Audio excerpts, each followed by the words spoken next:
Hello दोस्तों, मैं हूँ अजय और आप देख रहे हैं हमारा YouTube channel VS math class.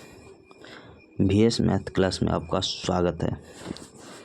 चलिए, आज हम आपको बताने वाले हैं अनुपात एवं समानुपात और रेशियो एंड प्रोपोर्शन क्या होता है।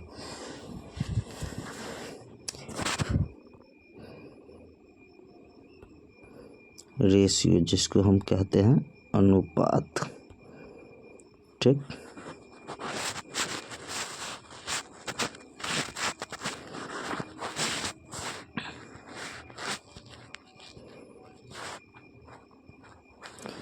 रेशियो अनुपात होता है और समानुपात होता है प्रोपोर्शन।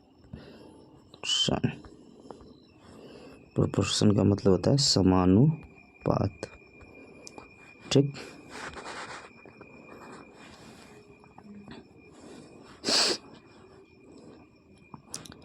जैसे कि हम इसको लिखते हैं A/B।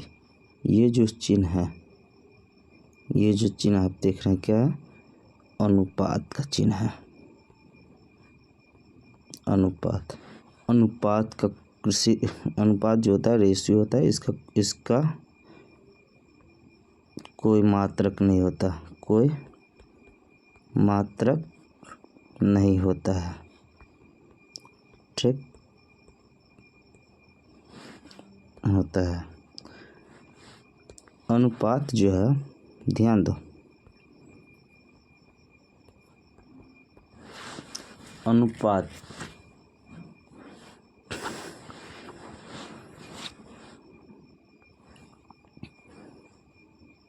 दो रेशियो का, दो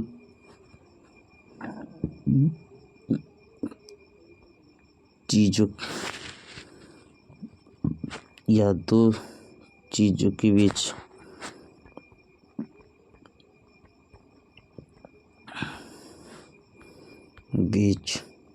की सबसे छोटी इकाई होती है। सबसे छोटी इकाई कहो या छोटी मात्रक कहो या होती है, ठीक। रेशियो जो है,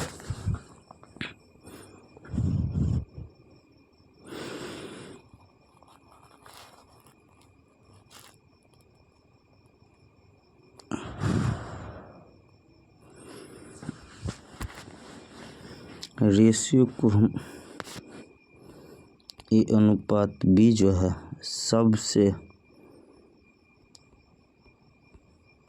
A/B सबसे छोटा रेशियो मान होता है, ठीक।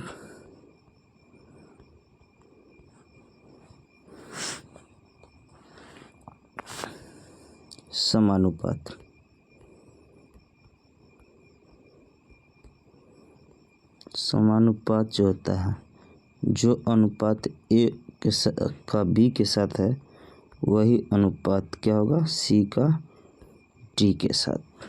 ये हो गया समानुपात, यानी कि 4 रेशियो समान अनुपात में, ठीक। ये साइन जो है किस चीज़ का है? समानुपात का है। समानुपात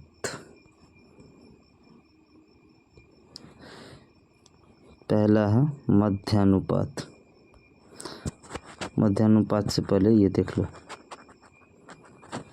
मध्यानुपात जो होता है, मध्यानुपात से पहले क्या होता है तो देखो, जैसे कि हमको A/B हुआ, समानुपात C/D हुआ, तो इसको हम लिखेंगे कैसे? तो A/B लिखेंगे। ये समानुपात का मतलब हुआ बराबर, C/अनुपात का मतलब बट्टा होता है, समझना, ठीक। तो इसको हम AD बराबर BC लिख सकते हैं, ठीक। अब यहाँ देखो, A/B समानुपात C/D। कहने का मतलब हुआ, सबसे याद करने का तरीका, लास्ट को लास्ट के साथ गुना करना और बराबर में फर्स्ट को फर्स्ट के साथ, ए गुने डी जो कि बराबर होगा बी गुने सी के। ठीक, ये याद आपको रखना है। इसका फॉर्मूला होता है पहला पद गुने अंतिम पद बराबर दूसरा पद गुने तीसरा पद। क्या होता है? दूसरा पद गुने तीसरा पद। जैसे कि ए अनुपात बी समानुपात सी अनुपात टी हुआ, तो पहला को लास्ट के से गुना करेंगे, सेकेंड को बीच थर्ड से, यानी कि ए को गुना करेंगे हम डी के साथ और वही अनुपात मतलब बराबर जो होगा बी का सी से। ठीक, अब देखो मध्यानुपात क्या होता है। बोलेगा आपको कभी कभी मीन प्रोपोर्शन निकालने के लिए, यानी कि मध्यानुपात, जिसको हम अंग्रेजी में मीन प्रोपोर्शन कहते हैं, मीन प्रोपोर्शन। ठीक, कहने का मतलब हुआ ए का जो रेशियो एक्स के साथ होगा वही रेशियो एक्स का बी के साथ, यानी कि कहने का मतलब ए बी का मध्यानुपात निकालें, तो लिखेंगे ए का जो रेशियो बी के साथ होगा वही रेशियो बी का एक एक्स का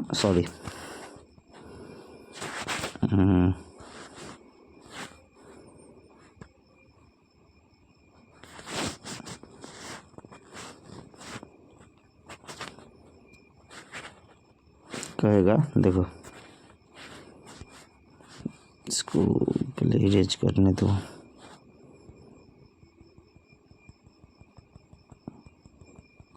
हमको कहेगा ए बी का मध्यानुपात निकाले, तो हम मध्यानुपात कैसे निकालेंगे?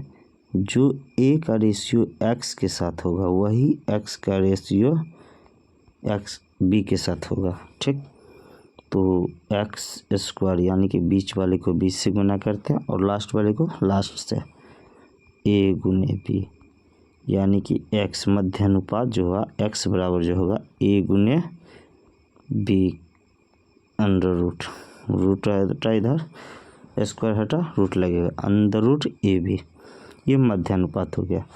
अगर उसी में बोल देगा कि हमको ए बी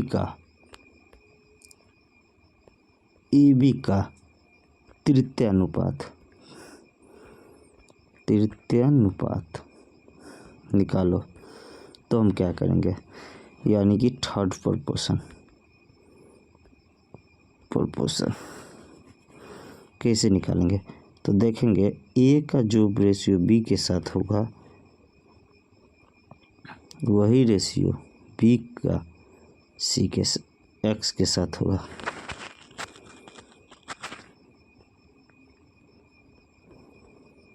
एक्स के साथ होगा।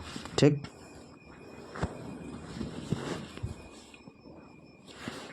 तो इसमें हम करेंगे ए गुने एक्स बराबर बी स्क्वायर, यानी कि एक्स यानी कि थर्ड प्रोपोर्शन बराबर होगा बी स्क्वायर अपॉन बाय ए, यानी कि थर्ड प्रोपोर्शन होगा फॉर्मूला बी स्क्वायर बाय ए। ठीक, यानी कि दूसरा जो पद रहेगा उसका स्क्वायर करने देंगे और बट्टा में पहला पद से भाग देंगे। ठीक, अगला आता है, क्या आता है?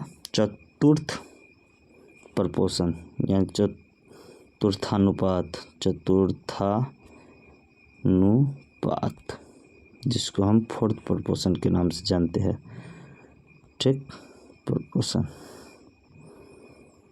ठीक,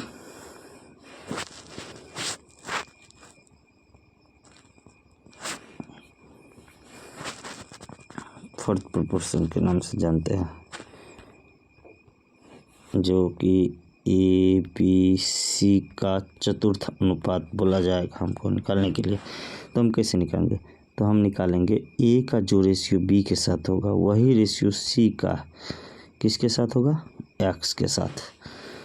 तो चतुर्थ अनुपात बराबर होगा पी गुने सी बट्टा ए। अब ये कैसे आया ये आप लोग जानते होंगे। पहला को पहले के अंतिम के साथ गुना किए हैं और बीच वाले को बीच वाले के साथ गुना किया, फिर x का मान निकाले हैं। ठीक, जैसे एक बार और दिखला देते हैं। कभी कभी हमको पूछ देता है 5, 6, 9 का चतुर्थानुपात क्या होगा, चतुर्थानुपात। तभी हम क्या करेंगे, तो अभी हम बोले थे बीच वाले को लास्ट से गुना, यानी कि अंतिम दो का गुना, तो 6 गुने 9 और पहले वाले से भाग 5, 9 छक्के 54 बट्टा 5, यानी कि 10.8 आंसर होगा। ये चतुर्थ अनुपात होगा। ठीक, अगर दोस्तों हमारा वीडियो आपको अच्छा लगा तो हमारे वीडियो को कीजिए लाइक, हमारे चैनल पर नए तो हमारे चैनल को कीजिए सब्सक्राइब। धन्यवाद।